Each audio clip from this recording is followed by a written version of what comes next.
Considerando el panorama actual de los sucesos en todo el mundo, me he traído un instrumento que la verdad ha llevado la paz a millones de hogares en todo el mundo, sobre todo a millones de dormitorios.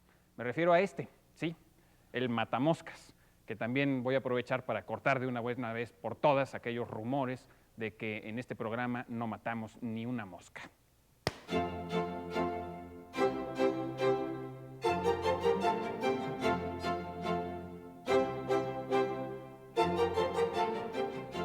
Se solicita la ayuda del culto público de Canal 22 y de los aficionados a este gimnasio para identificar al individuo que aparecerá en pantalla.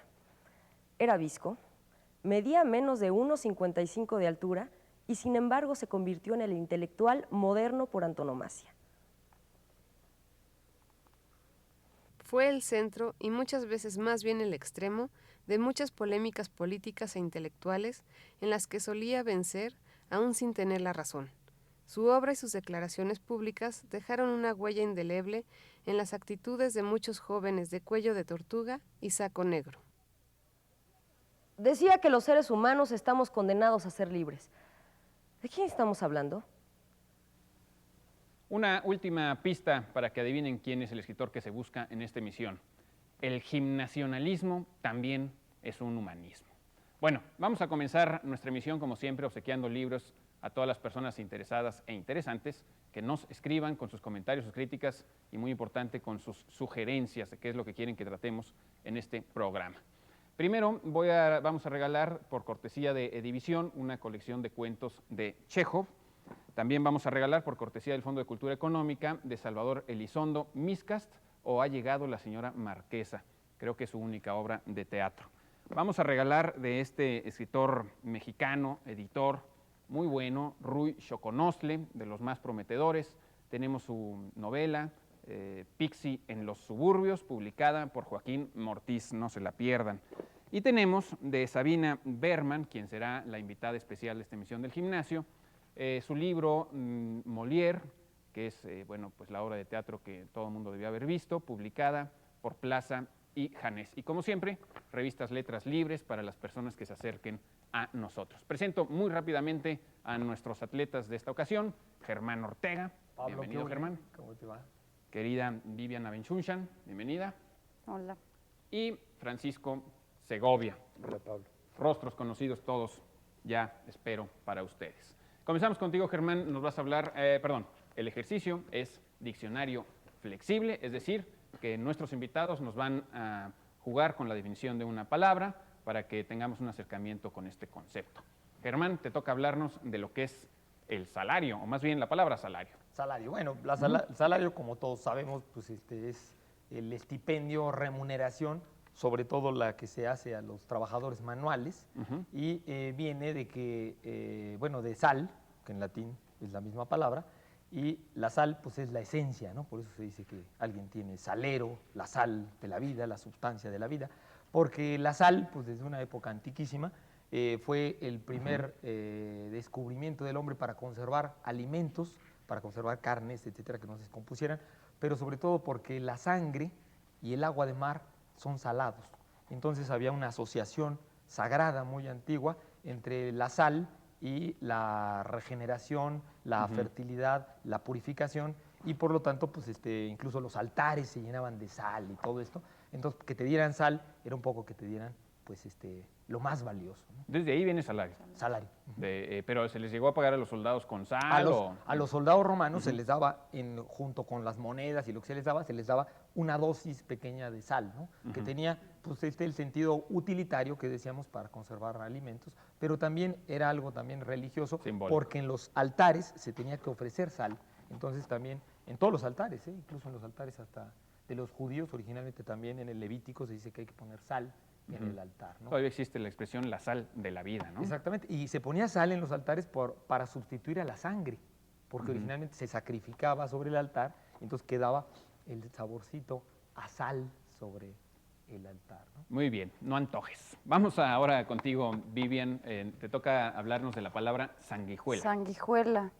que es un animalillo acuático que vive en pozos, lagunas y pantanos, y que como a muchos otros animales le ha tocado la mala fortuna de convertirse en insulto, cosa que yo no entiendo, porque los humanos solemos ser mucho más bestiales y crueles y perversos que el resto de la fauna, ¿no? Pero bueno, en el zoológico humano, la sanguijuela es un ladrón habilidoso, es decir, alguien que nos saca dinero con astucia y cautela. Cuando le dices a alguien, eres una Sí, eres una sanguijuela, es eso. sanguijuela. Sí, y eso es porque la sanguijuela se alimenta chupando la sangre de sus presas, ¿no? Que por cierto era una propiedad que se empleó en la medicina para hacer sangrías locales en enfermos, Y otra vez ¿no? se está empleando para hinchazones y cosas así.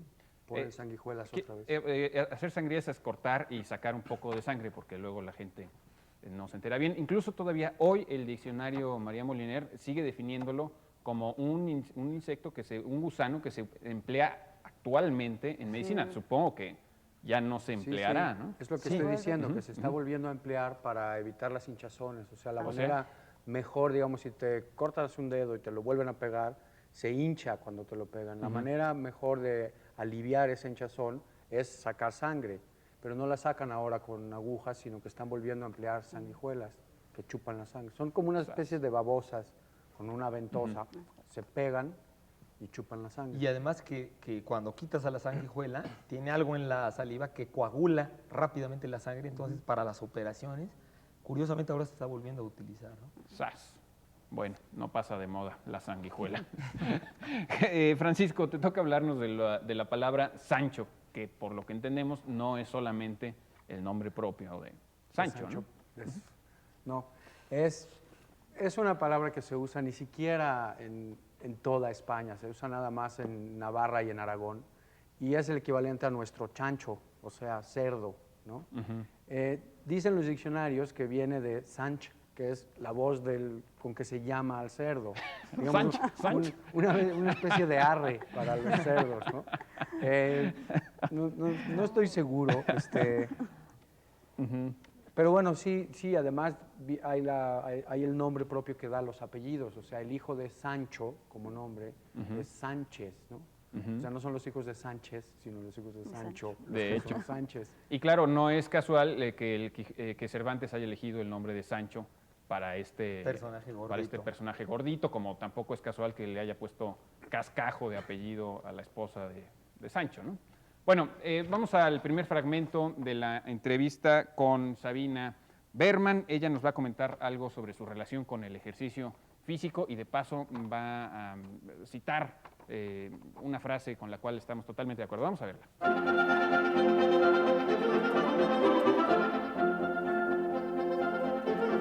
Mira, a mí me cambia completamente los pensamientos hacer ejercicio. Me parece que en la vida sedentaria a la que nos condenan las labores contemporáneas, estar sentado en una oficina, estar sentado a un escritorio, son mortales para el alma. Creo que los griegos tenían razón. Mente sana en cuerpo sano. Brecht tiene un párrafo muy interesante en uno de sus diarios.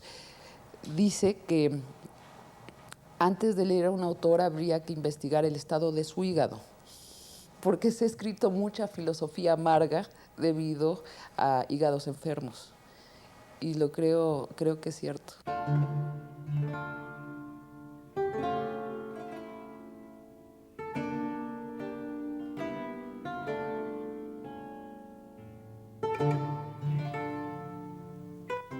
Spectaculorum procedere debet.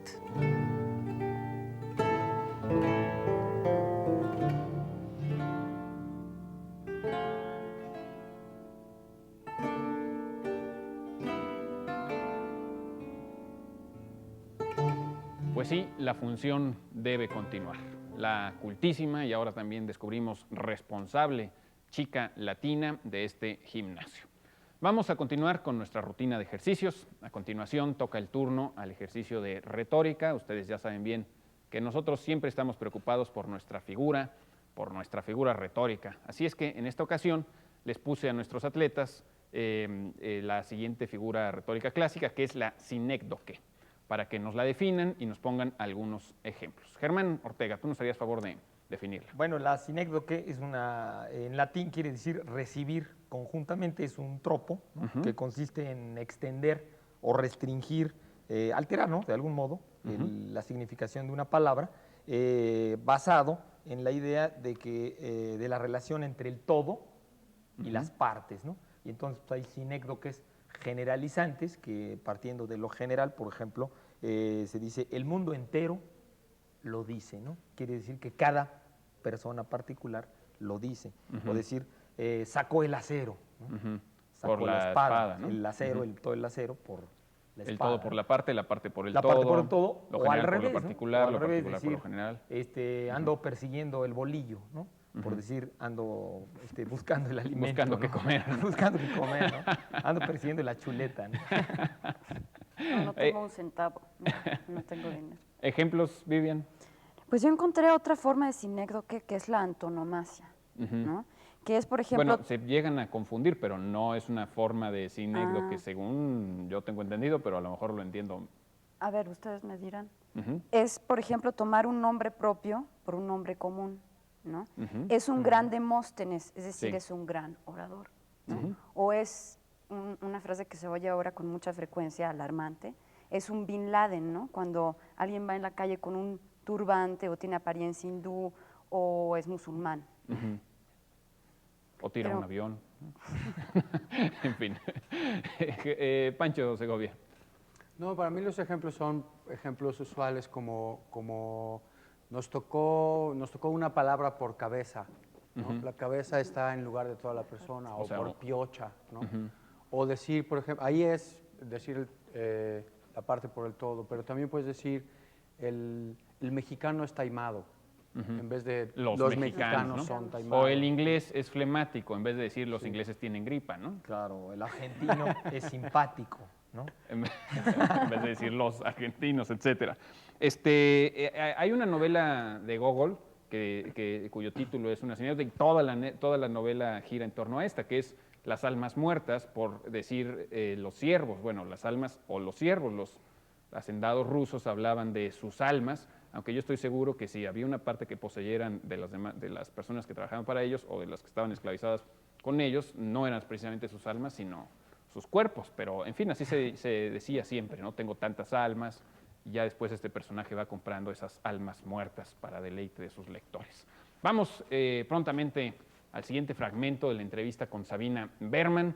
Ella va a comenzarnos a hablar de un personaje con el cual, por supuesto, guarda muchas afinidades y que es un sujeto pues admirable en todos los sentidos, la vista, el olfato quizá un poco menos, pero en todos los sentidos admirable, que es el mismísimo Molière.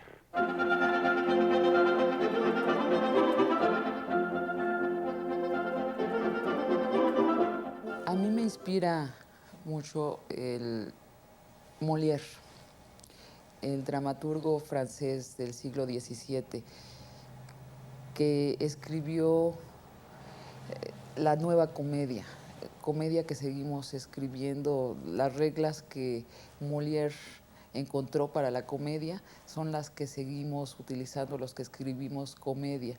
Me conmueve Molière porque es un hombre absolutamente dedicado al teatro. O, dicho de otra manera, que no veía ninguna distinción entre el teatro y la vida. Se subía a escena con toda su familia eran sus actores y contaban sus historias.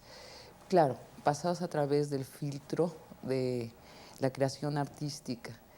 Y bueno, era tan bueno Molière que sigue siendo muy bueno. No hay manera de poner a Molière, hasta cuando lo pones mal, es divertidísimo y profundo.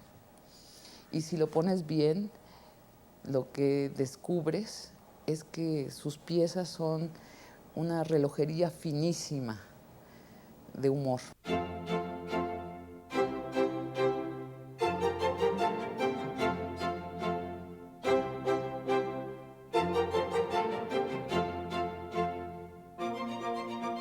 El chaparrito de la fotografía es nada menos que Jean-Paul Sartre. escritor y filósofo francés, cabeza enmarañada del existencialismo. Es autor de un estudio biográfico y filosófico sobre Flaubert llamado El idiota de la familia.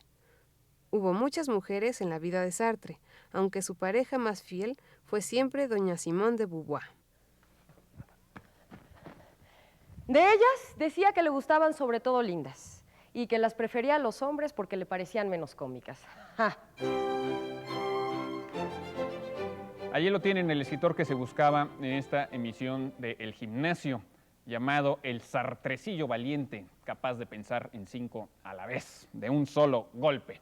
Vamos con nuestro siguiente ejercicio, que es el que denominamos expresiones e impresiones. Ya lo saben, nuestros atletas nos van a dar su impresión sobre alguna expresión del uso más o menos común. Comenzamos contigo, Germán. Te pedí que nos hablaras de a qué aludimos cuando hablamos de una decisión salomónica. Salomónica. Bueno, decisión salomónica quiere decir una decisión, una resolución firme, sabia e incontrovertible, ¿no? Es decir, que tuvo una decisión, dices, no, pues fue una decisión salomónica.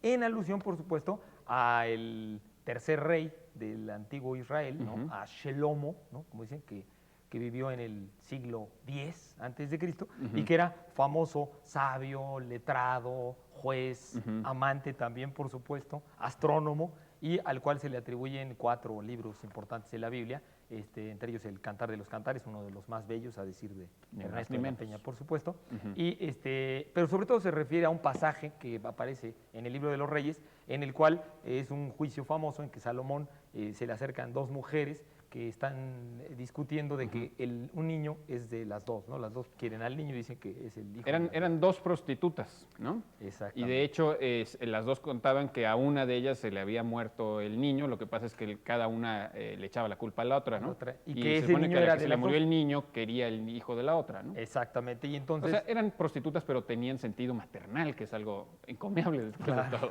¿No? Entonces, pues Salomón les dice, bueno, pues ok, como no nos ponemos de acuerdo, pues entonces traigan al del alfanje, uno que trae una espada, y pártenme al chamaco en 2 mitades y cada quien se queda con una mitad. Inmediatamente una de las 2 reaccionó y dijo, no, que se la den a la otra. Y entonces Salomón dijo que se la den a ella porque de ella es el hijo, ¿no? Entonces, Porque no quería que lo partieran, ¿no? Digamos, A eso paradigmáticamente la decisión salomónica, ¿no? La que Ahora, yo creo que también muchas veces viene a significar simplemente una decisión que no deja satisfecho a nadie, porque consiste en dar parte y parte. Digamos, También, en vez de sí. darle la razón a quien la tiene, se le da mitad de la razón al que no la tiene y mitad de la razón al que sí la tiene, y se dice uno, pues fue salomónico porque fue mita y mita, en vez de darle la razón a quien la tiene. Ahora, así son las decisiones Sí, salomónicas, una decisión controvertidas. ¿no? como ruda, pero pues, Muy bien. Continuamos contigo, Vivian. Te pedimos que nos hablaras de esta expresión universal de auxilio que es SOS. Exactamente, ese grito desesperado, eso es. Y que proviene de las peticiones de ayuda que hacían los barcos cuando estaban en peligro o varados en el mar y que hacían a través de la clave Morse. Hay quienes dicen que SOS son las iniciales de Save Our Souls, ¿no? O sea, salven nuestras almas, literalmente. Pero los diccionarios... O salven nuestros Ships, barcos, también. save our ships, ¿no? Pero los diccionarios dicen que no significa absolutamente nada y que se emplea porque era muy fácil enviarlo y recibirlo. Eran 3 puntos, 3 rayas, 3 puntos, digamos, en el código Morse. Lo que es una maravilla es que se ha vuelto una cosa universal, que todo el mundo le entendía, ¿no? Y en estas, se supone que cuando se hunde el Titanic alcanzan a lanzar estas señales de auxilio, pero estaban dormidos en los barcos que estaban por ahí y no, las ignoraron completamente, etcétera, ¿no? En fin, siempre están cerca de esas cosas. SOS. Francisco Segovia, ¿qué queremos decir cuando a alguien le colgamos el San Benito? Pues le echamos la culpa cuando le colgamos a alguien el San Benito, le cargamos el muerto, como se dice también. Viene de que el San Benito era una especie de escapulario, como el que ponen a veces aquí los que hacen una manda, como el que se ponen, una pequeña capa que usaban los penitentes que cumplían una penitencia por orden de la Inquisición. Tenían un nombre especial, los llamaba los reconciliados. la Inquisición misma. Ajá. O sea, para estar en buenos términos con ella. Ahora, los diccionarios dice, por ejemplo, María Moliner en el Diccionario del Uso del Español, que viene de San Benito. En cambio, el diccionario de la Academia no dice nada, no dice de dónde viene. Y yo me temo que es porque la hace dudar a la Academia la etimología que da Covarrubias en el siglo XVII, en 1611, que no es de San Benedicto, sino de Saco Benedicto, es decir, Saco Bendito, que así se llamaba el San Benito. Pero Covarrubias ha sido también atacado por eso, ¿no? Criticado, Sí, dicen que... Sí, pero si la Academia hubiera estado convencida de la etimología... La habría dado. La sí. habría dado como unión de... A mí me parece más verosímil, pero es bonita la de Covarrubias. Me parece más verosímil, pues, que venga de San Benito. Ahora, yo había oído que, bueno, también tiene que ver con San Benito, es el fundador, bueno, no sé si es el primero, pero es sin duda el primer santo importante que funda una orden y toda esta vida monástica que pues, causó estragos y marcó muy grandemente a la cristiandad en Occidente en la edad a partir pues, del año 500 más o menos. El monacato. ¿No? Bueno, antes de él fue uno que se llamaba Pacomio, pero el que hizo la regla de todos los Era monasterios pues, San fue Benito. San Benito, claro, de Nurcia. De quien se cuentan historias maravillosas que ojalá tuviéramos oportunidad de contar en otra ocasión, pero yo lo que había oído es que a los condenados por la Inquisición se les colgaba esta misma ropa porque a alguien se le ocurrió colgárselas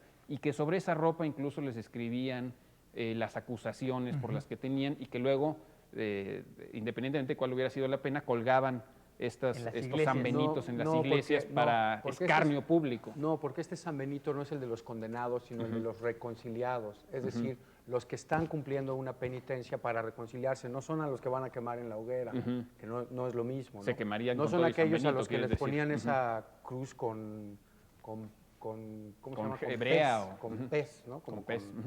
No son esos, son, digamos que andaban por la calle vestidos con eso como señalados, ¿no? Este hizo algo malo, ¿no? Pero lo vamos a perdonar, no es lo mismo.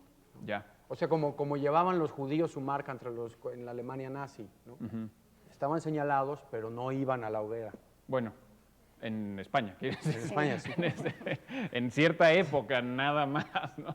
Ahora, pero se usa también ahora como en el sentido de injuria, ¿no? También. No, colgarle a unos San Benito es culparlo, echarle ¿no? la culpa, Culparlo, que a lo mejor cargarle el muerto.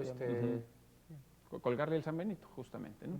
Bueno, vamos al siguiente y último fragmento de la entrevista con Sabina Berman, quien va a continuar hablándonos de este personaje que le apasiona, el mismísimo Molière.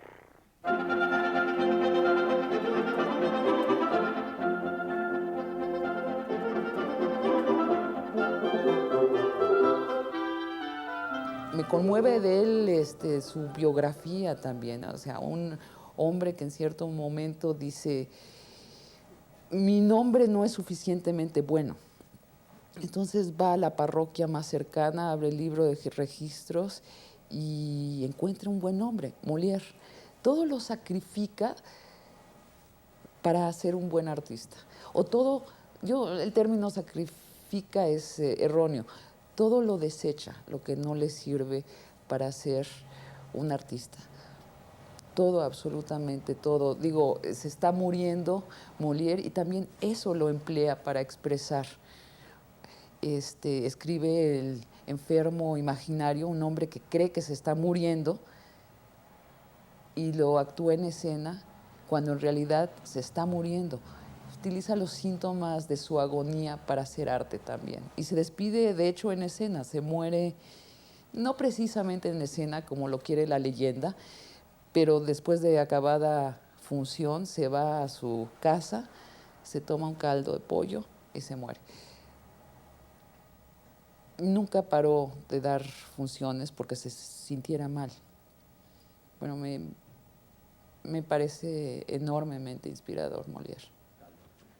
Bueno, hablando de caldos de pollo previos al momento de la muerte al mismo San Benito de quien estábamos hablando, pretendieron envenenarlo, uno de los monjes envidiosos que nunca faltan, dice la historia de los santos que yo consulté, con un caldo de pollo y cuando San Benito se acercó y bendijo el caldo, el recipiente donde estaba se rompió y se desparramó y así salvó la vida. También lo trataron de envenenar con pan y cuando iba a meterse el pedazo de pan a la boca vino un ave de esas milagrosas, tomó el pedacito de pan y él salvó el pellejo, San Benito, por supuesto.